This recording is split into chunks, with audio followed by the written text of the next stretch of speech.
Hello friends, good morning everybody. मैं हूं Ujjwal, positive attitude, risk taker and good decision maker. आप सभी को मेरे YouTube channel Hot Star Maths के 5G नेटवर्क में बहुत बहुत स्वागत है। मेरे दोस्त, मैं पिछले वीडियो में आपको डिटर्मिनेंट्स के सभी प्रॉपर्टीज और कुछ ऑब्जेक्टिव प्रश्न को बताए थे।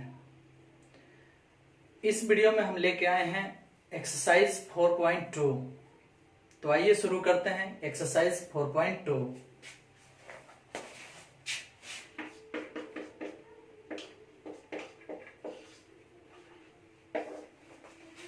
तो एक्सरसाइज 4.2 का क्वेश्चन नंबर फर्स्ट है,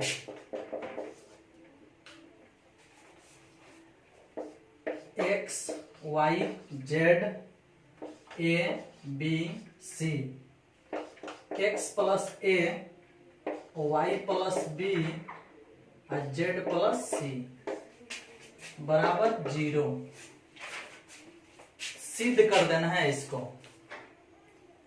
अब इसको हम कैसे सिद्ध करेंगे, थोड़ा सा ध्यान दीजिएगा।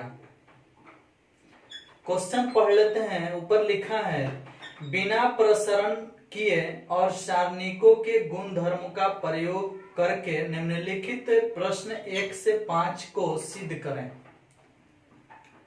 मतलब 1 से लेकर 5 तक के प्रश्न को सारणिक के गुण धर्म से सिद्ध करना है, इसे एक्सपेंडिंग नहीं करना है। मतलब R1 के सापेक्ष या C1 के सापेक्ष या किसी भी लाइन के सापेक्ष हमें प्रसरण नहीं करना है।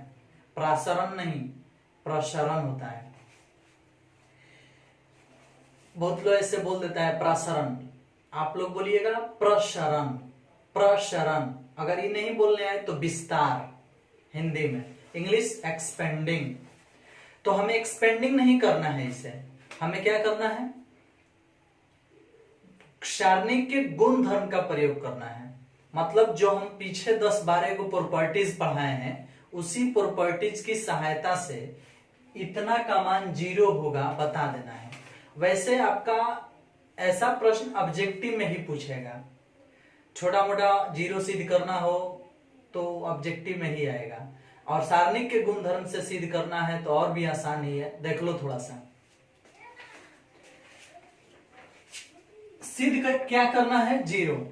याद करो प्रॉपर्टीज। 0 कब आता है? प्रॉपर्टीज में हम 0 लाने के 3 गो उपाय बताए थे। या तो किसी सारणिक के किसी एक लाइन का सभी सदस्य शून्य होगा तो सारणिक का मान 0 होगा। दूसरा ये बताए थे कि यदि किसी सारणिक के 2 रो या 2 कॉलम बराबर हो जाए तो भी सारणिक का मान 0 हो जाएगा। और तीसरा ये भी बताए थे कि यदि किसी सारणिक के एक रो के समानुपाती कोई दूसरा रो हो या एक कॉलम के समानुपाती कोई दूसरा कॉलम हो तो भी सारणिक का मान 0 होता है। तो देखिए, तो यहां हम क्या प्रयोग कर रहे हैं। हाई है C1, हाई है C2, हाई है C3। अगर हम इसका LHS लेंगे तो LHS यही ना उतारेंगे, X Y Z A B C, X plus A Y plus B Z plus C। LHS उतार दिए। हम आपको प्रॉपर्टीज में ये भी बात पढ़ाए थे कि यदि किसी सारणिक के एक रो या एक कॉलम में किसी दूसरे रो या दूसरे कॉलम को क्रमशः जोड़ा या घटाया जाए तो सारणिक के मान में कोई परिवर्तन नहीं होता है। तो अगर है C1 है C2 है, अगर इसको जोड़ दें, मतलब C1 में हम परिवर्तन करें, C1 प्लस C2 कर दें का प्रयोग करने पर, का प्रयोग करने पर तो फिक्स है कि हम अगर एक कॉलम में दूसरे कॉलम को जोड़ रहे हैं तो सारणिक के मान में कोई परिवर्तन नहीं होगा। ये बात आप प्रॉपर्टी में पढ़ के आए हैं कि एक रो में किसी दूसरे रो को जोड़ने से या एक कॉलम में किसी दूसरे कॉलम को जोड़ने से सारणिक का मान नहीं बदलता है। तो चलो हम इसमें इसको जोड़ देते हैं, तो हो जाएगा x plus a y plus b z plus c. बीच वाला लाइन उतार देना है क्योंकि C1 में चेंजिंग था तो C1 तो बदल गया, पहले x y z था वही हो गया। C2 उतार दो, A B C। और C3 भी उतार दो, x plus a y plus b z plus c. अब देखो ये जैसा है वैसा ये भी है, मतलब यहां साफ साफ दिखाई पड़ रहा है कि C1 का मान C3 के बराबर है। साफ साफ दिखाई पड़ रहा है कि चूंकि C1 जो है वह बराबर है किसके, C3 के। C1 किसके बराबर है, C3 के। तो हम बड़ी आराम से लिख सकते हैं कि इसलिए जब C1 C3 के बराबर है तो इसका मान 0 हो जाएगा और इसे ही हम लोग RHS बोलेंगे। देखो तो हम 0 काहे लिख दिए, इसका मान डायरेक्ट 0 क्यों लिख सकते हैं, क्योंकि C1 का मान C3 के जैसा है। और प्रॉपर्टी में यह भी चीज पढ़ाया गया है कि जब दो रो या दो कॉलम के संगत सदस्य आपस में बराबर हो तो सारणिक का मान 0 होता है। तो 0 हो गया, कोई दिक्कत तो नहीं ना है। चलिए इसका एक और तरीका है, हम इसमें से जैसे x प्लस ए है, y प्लस बी है, z प्लस सी है, अगर हम इसमें से a b c घटा दें, इसमें से a घटा दें, b घटा दें, c घटा दें तो x y z बचेगा। तो जब यहाँ x y z बचेगा, यहाँ x y z है, तब वो दो बराबर हो गया C1 C3, तब भी हम मान 0 बता सकते हैं। तो कई तरीके हैं इसके बनाने के, लेकिन काम तो वही हो रहा है कि किसी दो रो या किसी दो कॉलम को बराबर किया जा रहा है, तब जाकर के आंसर 0 आ रहा है। इस प्रकार से हम लोग सारणी के गुणधर्म का प्रयोग करके जवाब दे सकते हैं।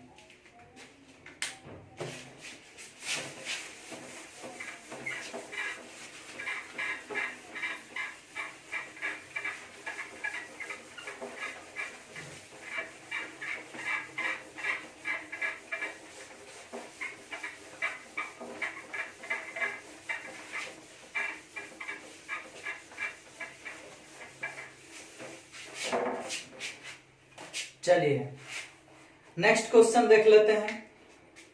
क्वेश्चन नंबर 2 है कि a minus b, b minus c, c minus a, b minus c, c minus a minus b, c minus a minus b और बी माइनस सी बराबर 0, ये वाला सिद्ध करना है। इसके बराबर 0 सिद्ध करना है, मतलब फिर वही 3 गो प्रॉपर्टी के अंदर आएगा। या तो 2 गो रो या 2 गो कॉलम को बराबर कर दो, 0 आ जाएगा, या समानुपाती कर दो, 0 आ जाएगा, या किसी एक लाइन के सारा सदस्य 0 कर दो तो भी आंसर 0 आएगा। प्रॉपर्टी में 0 लाने का यही 3 गो उपाय बताया गया था। अब देखो अगर हम बोले कि LHS इसका उतार दो तो LHS में जो है उसको उतार देंगे, a minus b, b minus c, c minus a, b minus c, c minus a minus b, c minus a minus b, b minus c. LHS उतार दिए। देखो सभी प्रश्न में हम LHS यहीं से बना देंगे, हम बार बार उतारने नहीं जाएंगे, लेकिन आपको उतार के बनाना है। देखो तो LHS उतार दिए, अब इसको सॉल्व करके 0 लाना है। तो एक काम करते हैं, हाई हाई हाई मतलब C1 में परिवर्तन, C1 जोड़ C2 जोड़ C3, इसमें हाइयो ला के जोड़ दे रहे हैं, हाइयो जोड़ दे रहे हैं, तीनों को एक जगह जोड़ रहे हैं। अब इसमें हाई हाई ला के जोड़ना है, तब पहले एक लाइन को देखो, a माइनस बी में जोड़ना है, b माइनस सी जोड़ना है, c माइनस ए। तो जब भाई सब को जोड़ना है तो थोड़ा देर के लिए यहाँ प्लस समझ लो, यहाँ प्लस समझ लो, देखो तो जुड़ा रहा है। सबको हम जोड़ेंगे तब b माइनस में b प्लस में कट जाएगा, c माइनस में c प्लस कट जाएगा, a माइनस में a प्लस में कट जाएगा, यानी कुल मिला जुला के सब कट उठ के आंसर आएगा 0। देख लो a प्लस में a माइनस में, b माइनस में b प्लस में, c माइनस में c प्लस में, जब जोड़ेंगे तो सब कट के कहाँ आएगा 0। उसी प्रकार हाई हाई हाई जोड़ेंगे तो 0, फिर हाई हाई हाई जोड़ेंगे तो 0। अब बाकी 2 लाइन उतार दो, b minus c, c minus a minus b, c minus a minus b, b minus C, high 2 line उतार दिए। अब देखो कुछ ऐसे भी भेड़ा विद्यार्थी है जो कहेगा कि जब आप हाई इसमें जोड़िए दिए, हाई इसमें जोड़िए दिए तो काहे उतार रहे हैं। देख मेरे दोस्त, C1 लिख के डैश दिया गया है, मतलब जो भी परिवर्तन होगा वह सिर्फ C1 में परिवर्तन होगा, और ये परिवर्तन ऐसा होगा कि C1 में C2 और C3 को जोड़ के लिखना है। C1 में केवल परिवर्तन हुआ है तो देखो C1 का पूरा सिस्टम बदल के 0 0 हो गया है, क्योंकि हम तीनों को जोड़े हैं। लेकिन जब C1 में परिवर्तन के लिए ये सब आया है तो बाकी दो चीज तो वही न रहेगा। मतलब मेरे कहने का अर्थ है कि C1 के घर पे बारात है और उस बारात में हइयो आदमी और हइयो आदमी आके सहयोग कर दिया, तो इसका अर्थ है कि पूरा घर में बिल्डिंग लिया के सहयोग कर देगा, घरवा तो रहेगा ना, फिर ये लोग अपने घर पर जाएगा ना, तो ये लोग अपने घर पे जाकर के फिर सुरक्षित है। सिर्फ इनके शादी ब्याह में आकर के ये लोग हेल्प कर दिया, भोजन वोजन कर लिया, कुछ खिला पिला दिया, नाश्ता करा दिया, कुछ हाथ बटा दिया, हाथ बटाने के लिए आया था और हाथ बटाने में इसको 0 0 0 बना के चला गया और फिर अपने स्थान पर गया और उसको उतारना पड़ेगा। समझ में आया?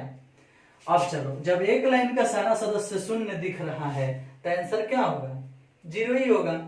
हो गया, डायरेक्ट 0 बराबर RHS। और हम ये डायरेक्ट 0 क्यों लिखे हैं? क्योंकि C1 का सारा सदस्य शून्य है। जब किसी एक लाइन का सभी सदस्य शून्य होता है तो आंसर 0 ही होता है।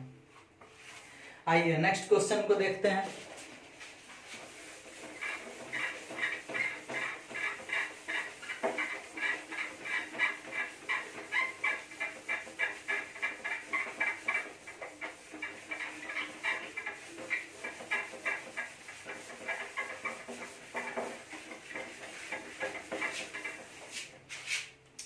देखिए नेक्स्ट क्वेश्चन में है, तनिक सा ध्यान देना, 2 3 5 7 8 9 65 75 86 65 75 86 बराबर 0। क्वेश्चन नंबर 3 है, इसे भी 0 सिद्ध करना है। तो ये तो आप खुद से सिद्ध कर सकते हो, एक्सपेंडिंग नहीं करना है, एक्सपेंडिंग करके सीधे नहीं करना है। प्रश्न में बोला है कि विदाउट एक्सपेंडिंग प्रूव कीजिए, बिना एक्सपेंडिंग के। तो बिना एक्सपेंडिंग के हम कैसे सिद्ध करते हैं? देखिए तो है क्या है 65 है, ये 7 8 9। अगर हमें 9 से गुना करेंगे तो 9 7 63 2 65। हेऊ में 9 से गुना करेंगे तो 9 8 72 और 3 75। हेऊ में 9 से गुना करेंगे तो 9 9 81 या 5 86। मतलब हम एक काम कर रहे हैं, LHS पहले उतार दे रहे हैं। 2 3 5 7 8 9 65 75 86। ahai है C2, ahai है C1।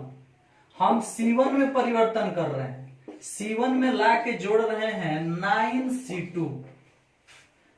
परिवर्तन किस में है? C1 में। तो जब C1 में परिवर्तन है तो C2 C3 को हम उतार सकते हैं। 7 8 9 65 75 86। जिसमें परिवर्तन नहीं है उसको उतार दीजिए, परिवर्तन तो सिर्फ C1 में है, तो C1 है ये ना। इसमें क्या परिवर्तन है? तो C1 में जोड़ना है 9C2, मतलब C2 में 9 से गुना करके इसमें जोड़ना है। तो 9 7 63 2 65, 9 8 72 3 75, 9 9 81 या 5 86। अब देखो ये और ये बराबर है, साफ साफ दिखाई पड़ रहा है कि C1 किसके बराबर हुआ? C3 के। यहाँ बराबर करने के लिए हम 3 लाइन खींचते हैं, निर्देशांक वाला जो होता है ना उस टाइप का खींचते हैं, बराबर हो जाएगा। 2/2 कोटि का होगा तो 2 लाइन से भी चलेगा, और 3/3 कोटि का होगा तो 3 लाइन से भी चलेगा। तो C1 बराबर है किसके? C3 के। देख रहे हैं, इसके वजह से इसका मान 0 आएगा, बराबर RHS। और हम प्रूफ कर दिए, देख लीजिए। यह है क्वेश्चन नंबर 3। आइए नेक्स्ट क्वेश्चन देखते हैं।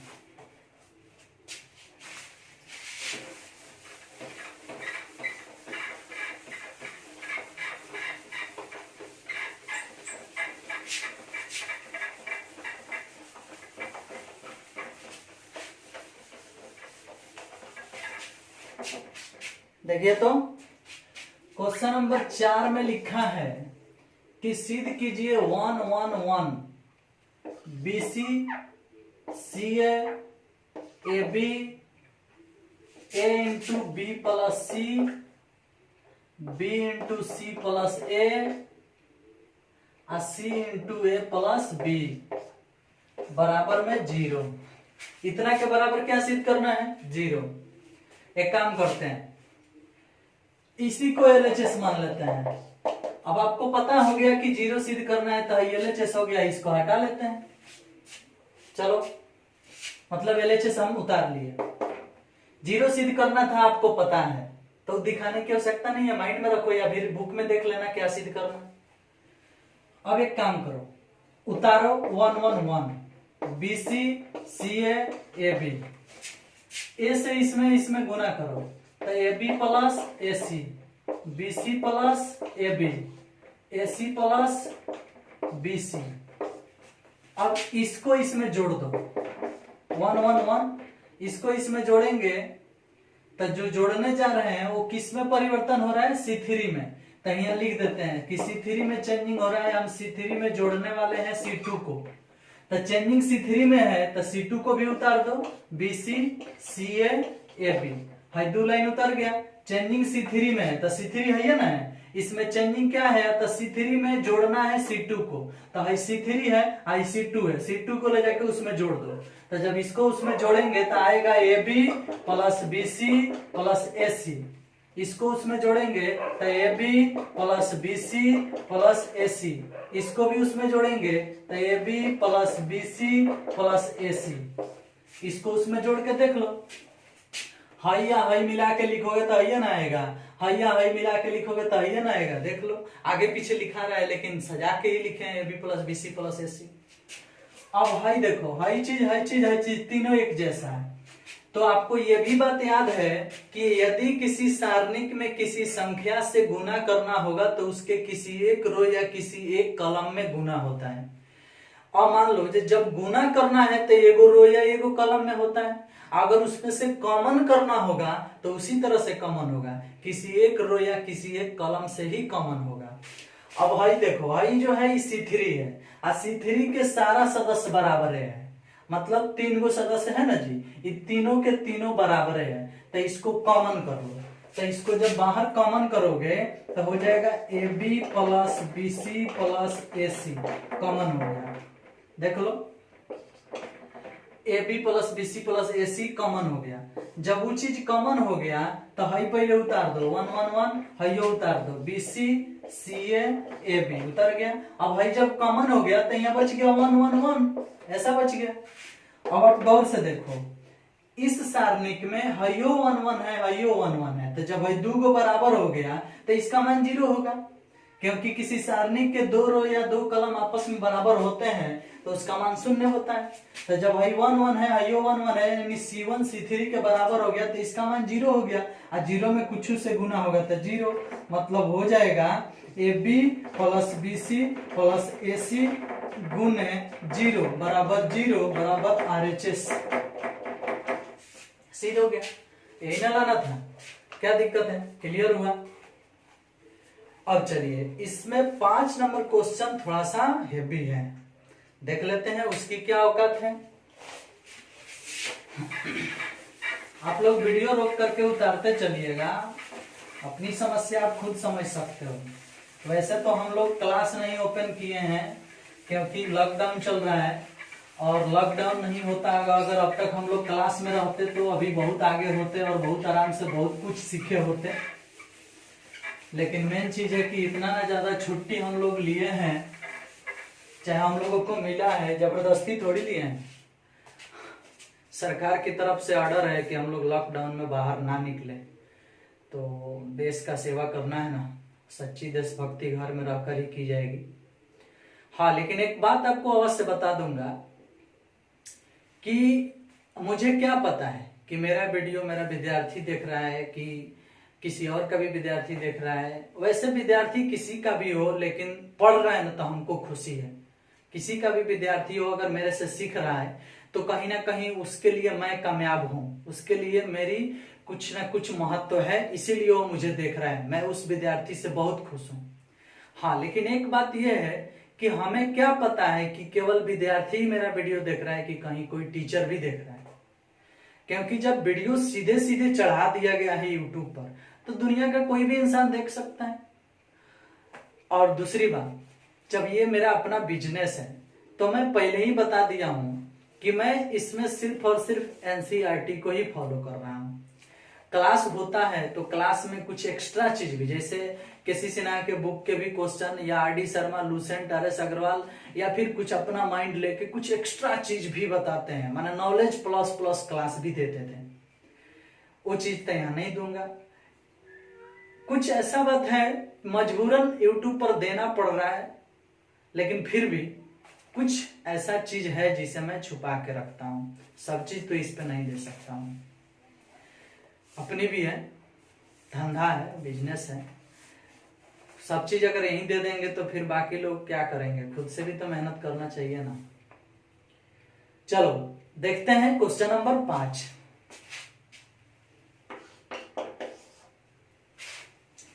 क्वेश्चन नंबर 5 में सिद्ध कर देना है b plus c, c plus a plus b, q plus r, r plus p, p plus q, y plus Z,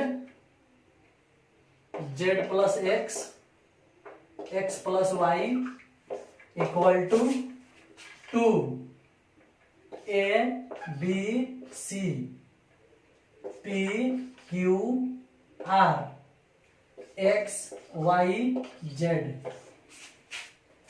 इसको सिद्ध करना है। देखो अभी तक जो 4 को प्रश्न हम बनाए हैं वो सब ऑब्जेक्टिव है। आपके एग्जाम में आएगा तो ज्यादा बनाना नहीं है, बस आंसर 0 0 0 बता देना है। इस प्रश्न को देखो, ये भी ऑब्जेक्टिव में पूछा था एक बार। कैसे? हाई पूरा लिख दिया था और दू के जगह पर के लिख दिया था और बोला था कि के का मान क्या होगा।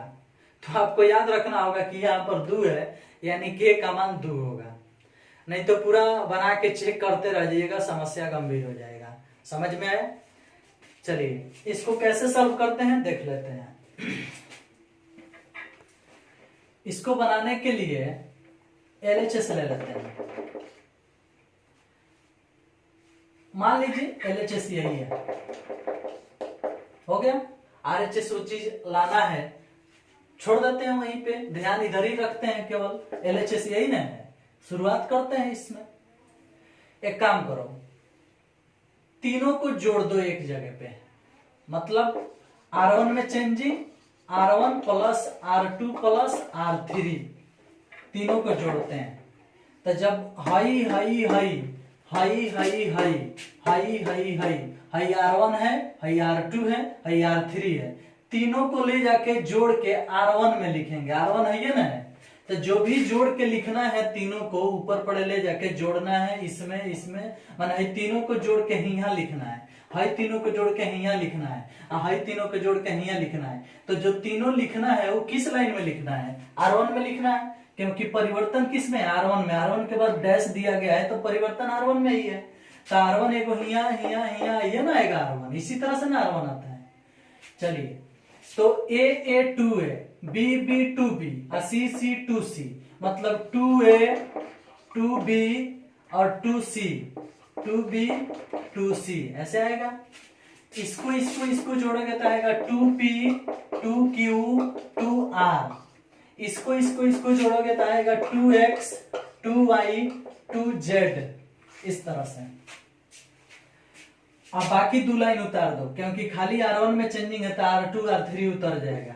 C plus A, R plus P, Z plus X, A plus B, P plus Q, X plus Y, ऐसे। अब एक काम करो, ऊपर वाले से 2 कॉमन कर लो, तो 2 कॉमन हो गया तो A plus B plus C, P plus Q plus R, X plus Y plus Z, C plus A, R plus P और Z plus X, A plus B, P plus Q, X plus Y उतार दिया। ऊपर वाले से सब में से 2 2 2 common होके 2 बाहर लिखा गया, कॉमन भी तो हो सकता है। अब चलो जब इतना हम कर दिए तब एक काम करते हैं, हई जो चीज आया है हई, इसको गौर से देखना थोड़ा सा। हई जो चीज आया ए प्लस बी प्लस सी, अगर हई सी हई ए प्लस बी ए प्लस बी ए प्लस बी घटा दिया जाए, मतलब R1 में से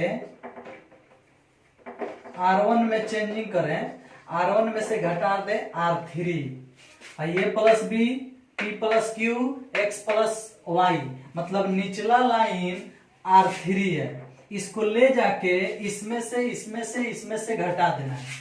तो जब ए प्लस बी में से ए प्लस बी निकल जाएगा तो खाली सी बचेगा सी, पी प्लस क्यू यहाँ से निकल जाएगा तो खाली आर बचेगा, यहाँ से एक्स प्लस वाई निकल जाएगा तो खाली जेड बचेगा।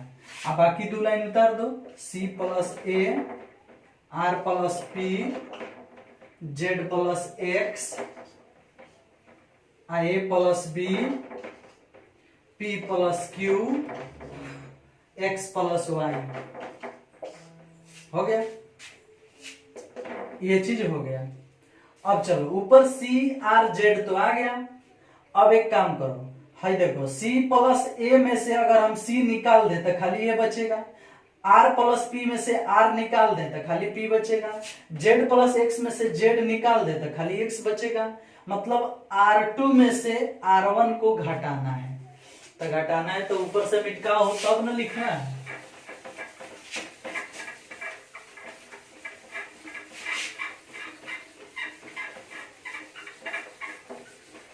क्या कीजिएगा, बोर्ड छोटा है, अगर बोर्ड बड़ा होता बसंतपुर वाले के जैसा तो अब तक सब चीज एक ही जगह बनता। चलो ध्यान दो थोड़ा सा, सी है तो सी को इसमें से घटाना है, मतलब R2 में आपकी परिवर्तन करना है, R2 में से घटा देना है R1 को, तब परिवर्तन किस में है, R2 में। तब बाहर है दो है तो दो तो रहेगा, दो उतार दो, R2 में चेंजिंग है तो R1 उतार दो, सी आर जेड, इसमें से इसको घटाओ, सी घट जाएगा तो ए, इसमें से इसको घटाओ तो पी, इसमें से इसको घटाओ तो एक्स, नीचे वाला उतार दो, a plus b p plus q x plus y, उतार दिए। अब एक काम करते हैं, ए पी एक्स आ गया। अब अगर इसमें से ए निकाल दे, इसमें से पी निकाल दे, इसमें से एक्स निकाल दे, तब बी क्यू वाई बच जाएगा। तो ए पी एक्स, ए को लेके भाग जाएगा, पी को लेके भाग जाएगा, एक्स को लेके भाग जाएगा, लेकिन भाग किस में से रहा है, R3 में से। R3 में से निकाला जा रहा है किसको, R2 को। तो किस प्रकार से आंसर आ रहा है, R3 में चेंजिंग है तो R1 उतार दो, सी आर जेड, R2 उतार दो, ए पी एक्स, इसको ए प्लस बी है, इसमें से ए निकल जाएगा तो खाली बी, पी प्लस क्यू है, पी निकल जाएगा तो क्यू, एक्स प्लस वाई में से एक्स निकल जाएगा तो वाई, मतलब इसमें से हाई घटा देना है तो वाई ना बचेगा, इसमें से हाई घटा देना है तो क्यू ना बचेगा, इसमें से हाई घटा देना है तो बी ना बचेगा, बच गया। चलिए ये क्लियर हो गया। अब देखो ये जो आया है इतना ही सिद्ध करना है, लेकिन फर्क यही है कि हाई अपना स्थान बदलना पड़ेगा, सी आर जेड को नीचे लाना पड़ेगा, बी क्यू वाई को बीच में लाना पड़ेगा, ए पी एक्स को ऊपर लाना पड़ेगा। ऐसा करने के लिए हम कुछ परिवर्तन कर रहे हैं। देखिए देखो, ये प्रश्न अगर सिद्ध करने के लिए एग्जाम में आएगा तो पक्का 2 नंबर या 2 नंबर में तो जरूर आएगा, पहले 4 नंबर में आता था, अब 2 नंबर में आएगा। अगर ऑब्जेक्टिव में पूछेगा तो वही बोले नहीं जी इसके स्थान पर के लिख देगा, अब पूछेगा कि के का मान बताइए। अब चलो ध्यान दो, तो अगर हम पहले R1 को R3 से बदल दें, R1 को R3 से, ऊपर वाले को नीचे भेज दे रहे हैं, नीचे वाले को ऊपर भेज दे रहे हैं। तो याद करो प्रॉपर्टी में पढ़ाया गया था कि जब 2 रो आपस में अदला बदली होंगे तो संख्यात्मक मान नहीं बदलेगा, सिर्फ चिन्ह बदल जाएगा, यानी बाहर माइनस लग जाएगा। तो जब हाई वाला यहाँ पहुंचेगा, हाई वाला यहाँ पहुंचेगा, तब बाहर हमें माइनस लगाना पड़ेगा, तो हो जाएगा बी क्यू वाई, अब बीच वाला बीच में रहेगा ए पी एक्स, और ऊपर वाला नीचे आ जाएगा सी आर जेड। अब चलो अब भाई बीच वाले को ऊपर कर दो, ऊपर वाले को बीच में कर दो तो सिद्ध हो जाएगा। तो जब बीच वाले को ऊपर करेंगे, ऊपर वाले को बीच में करेंगे तो एक और माइनस निकालेंगे, वो माइनस आके इसको प्लस कर देगा। मतलब अब फिर हम परिवर्तन करने वाले हैं कि R2 को भेजेंगे हम R1 के जगह पर और R1 को भेजने वाले हैं R2 के जगह पर। तो जो बाहर माइनस था वो प्लस हो गया, तो हई चला जाएगा ऊपर, तो APX दूसरा लाइन हो गया ऊपर और पहला लाइन हो गया बीच में BQY और नीचे वाला नीचे है CRZ, और इस प्रकार से RHS आ गया और सिद्ध हो गया। समझ में आया? इस टाइप से इस प्रश्न को हम सॉल्व कर लिए। चलिए 1 से लेके 5 तक बन गया। अब इसके बाद वाला जो प्रश्न है उसको हम सारणिक के गुणधर्म के प्रयोग से ही सिद्ध करेंगे, लेकिन उसमें ये नहीं कहा गया है कि आपको एक्सपेंडिंग नहीं करना है। इस प्रश्न में मतलब 1 से लेके 5 तक में बोला गया था कि आपको कहीं भी एक्सपेंडिंग नहीं करना है, लेकिन 5 के बाद यानी 6 के आगे जितना भी प्रश्न है उसको आप किसी भी तरह से बनाओ, एक्सपेंडिंग भी कर सकते हो और नहीं भी कर सकते हो, लेकिन गुणधर्म का प्रयोग होना चाहिए, चाहे 1 लाइन में हो, चाहे 2 लाइन में हो, चाहे 3 लाइन में हो। मतलब कुछ दूर तक गुणधर्म का प्रयोग होगा और आगे चल के एक्सपेंडिंग भी होगा।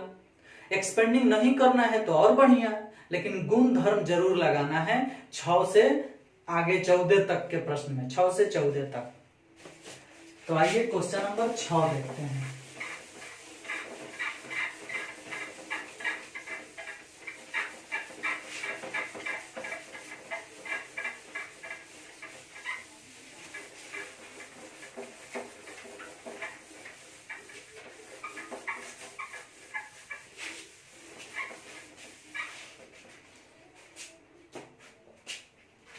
देखिए तो क्वेश्चन नंबर 6।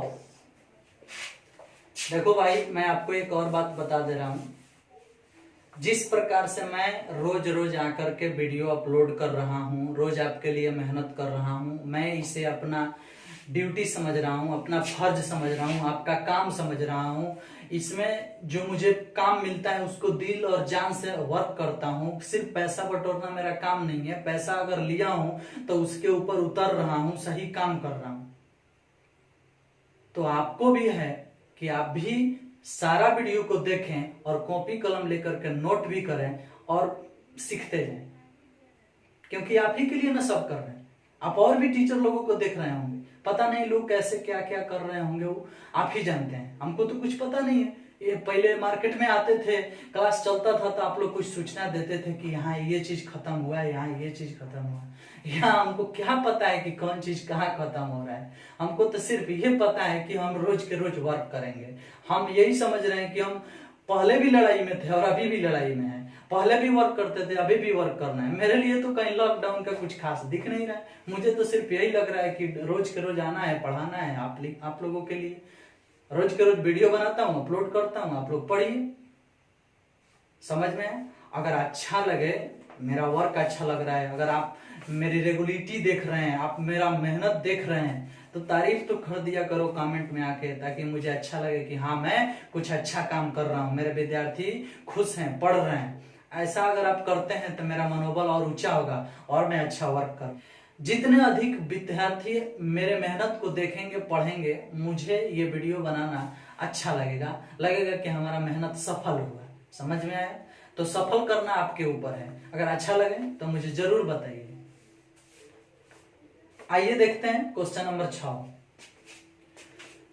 क्वेश्चन नंबर 6 जो है 0 minus a b a 0 c minus b minus c 0 बराबर 0, यही सिद्ध करना है। देख लो, इसको बढ़िया से देख लो, ये प्रश्न बहुत अच्छा है,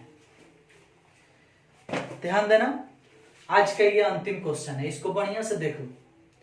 एबीसीडी के जगह एक्स वाई जेड दे के भी पूछ सकता है, sine x cos x tan x भी लिख के पूछ सकता है।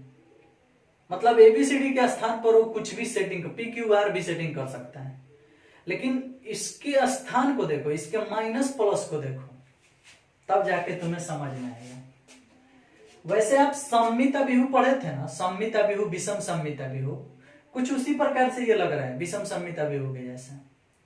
बढ़िया से देख लो, देख लेते हैं कि आप भी क्या चीज देख रहे हैं इसमें, अपनी निगाहों से इसको देख लो। आओ हम सॉल्व करते हैं।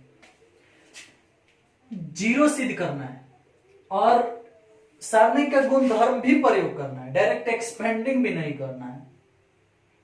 एक्सपेंडिंग करना है लेकिन कम से कम एक दो बार तो गुणधर्म का प्रयोग कर लो। अगर बिना एक्सपेंडिंग किए हुए बन जाता है तो अति सुंदर, अगर एक्सपेंडिंग करके ही बनाना है तो प्रश्न काहे बोला है कि सारणिक का गुणधर्म का प्रयोग करें। तो पहले सारणिक का गुणधर्म कम से कम 1 line, 2 line, 4 line, 6 line use कर लो, उसके बाद तो एक्सपेंडिंग करना ही है।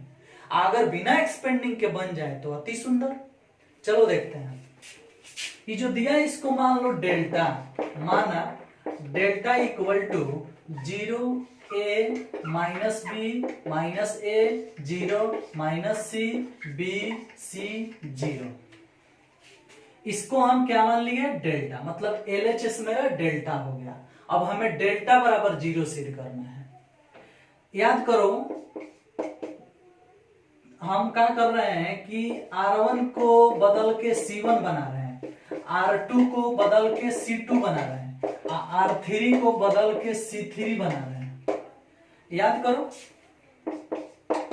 बताया गया था कि किसी सारणिक के सभी रो को संगत कलम में बदल दिया जाए तो सारणिक के मान में कोई परिवर्तन नहीं होता है।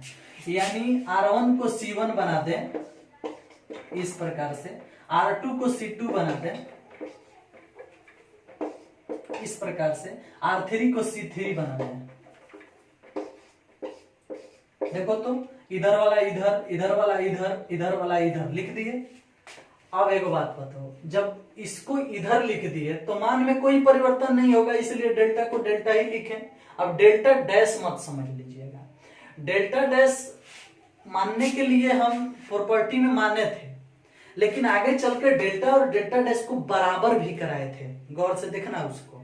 तो जब डेल्टा और डेल्टा डैश बराबर है तो डेल्टा डैश काहे लिखेंगे, डेल्टा ही लिखेंगे। समझ में आया? नेक्स्ट देखते हैं।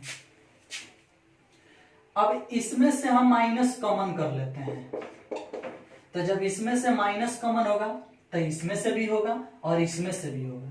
तो जब तीनों में से 3 गो माइनस कॉमन होगा तो 2 गो माइनस गुना होके प्लस हो जाएगा, लेकिन 1 गो माइनस तो रहेगा ना। तो तीनों में से हम माइनस कॉमन किए, 2 गो माइनस को प्लस बना दिए, लेकिन 1 गो माइनस को लिखेंगे। अब चलो इसमें से माइनस कॉमन हुआ तो 0 0 रहेगा, हाई प्लस हो जाएगा, हाई माइनस हो जाएगा। इसमें से माइनस कॉमन होगा तो प्लस में है तो माइनस में हो जाएगा, हाई 0 है तो 0, हाई माइनस प्लस में है तो माइनस में हो जाएगा, हाई माइनस में है तो प्लस में हो जाएगा, हाई माइनस में है तो प्लस में हो जाएगा, 0 है तो 0, ऐसा हो गया। अब भाई जो चीज आया है देखो, जहां जहां माइनस है वो प्लस हो गया और जहां जहां प्लस है वो माइनस हो गया, 0 का 0 ही रह गया, क्योंकि 0 में माइनस प्लस तो होता नहीं है। अब भाई जो आया है इसको गौर से देखो, ये है क्या, देखो तो, हाँ ये जैसा है वैसा है, है तो इसको क्या बोला है, डेल्टा। तो हम इसको भी लिख सकते हैं डेल्टा, क्योंकि हाई और हाई बराबर है और इसी को डेल्टा बोलते हैं, तो इसको भी डेल्टा लिख सकते हैं। तो delta equal to minus delta, क्या हो गया, डेल्टा। अब डेल्टा माइनस डेल्टा इधर आएगा तो डेल्टा में हाई माइनस डेल्टा इधर आके जोड़ा आ जाएगा, डेल्टा प्लस डेल्टा बराबर 0। उधर से इधर आ गया तो उधर 0 बच गया, डेल्टा डेल्टा 2 डेल्टा बराबर 0, 2 भाग में गया तो डेल्टा इक्वल टू 0। अब देखो तो डेल्टा इक्वल टू 0 ही तो सिद्ध करना था। LHS को हम क्या माने हैं, डेल्टा, और LHS बराबर क्या लाना है, 0, यानी डेल्टा बराबर क्या लाना है, 0। तो डेल्टा बराबर 0 नहीं आ गया, प्रूव तो हो गया। मैं पहले ही बोला था कि प्रश्न कमाल का है, थोड़ा गौर से देखना। उम्मीद करते हैं कि आप सभी को ये प्रश्न बहुत अच्छा लगा होगा। और एक और बात बता देते हैं, काफी मेहनत से वीडियो बना रहे हैं, आप लोग देख लो, सीखो। अब मेरे मेहनत के लिए एक बार तो जरूर कमेंट करके बोल दो कि हाँ सर समझ में आ रहा है, अच्छा लग रहा है, आप अच्छा काम कर रहे हैं, मुझे बहुत अच्छा लग रहा है, आपके पढ़ाने से मुझे बहुत फायदा हुआ। क्योंकि हमें पता तो चले कि कितने लोग मेरे मेहनत से खुश हैं और कितने लोगों को इससे फायदा हो रहा है। कितने लोग, मान लो जी किसी का, आपसे एक बात बोल रहे हैं, अगर कोई आपके सामने अच्छा काम करे तो प्रशंसा कर देनी चाहिए, क्योंकि प्रशंसा एक ऐसी एनर्जी है जो किसी को भी मिलती है तो दुनिया का कोई भी काम कर देता है। आप लोग सुने ही होंगे कि पंखों से उड़ान नहीं होती है, हौसले से उड़ान होती है। घर पे रहें, सुरक्षित रहें। अगले वीडियो में मिलेंगे तो आपको और भी बहुत सारे प्रश्न सिखाएंगे, लेकिन इस वीडियो में सिर्फ इतना ही। Thank you, bye bye.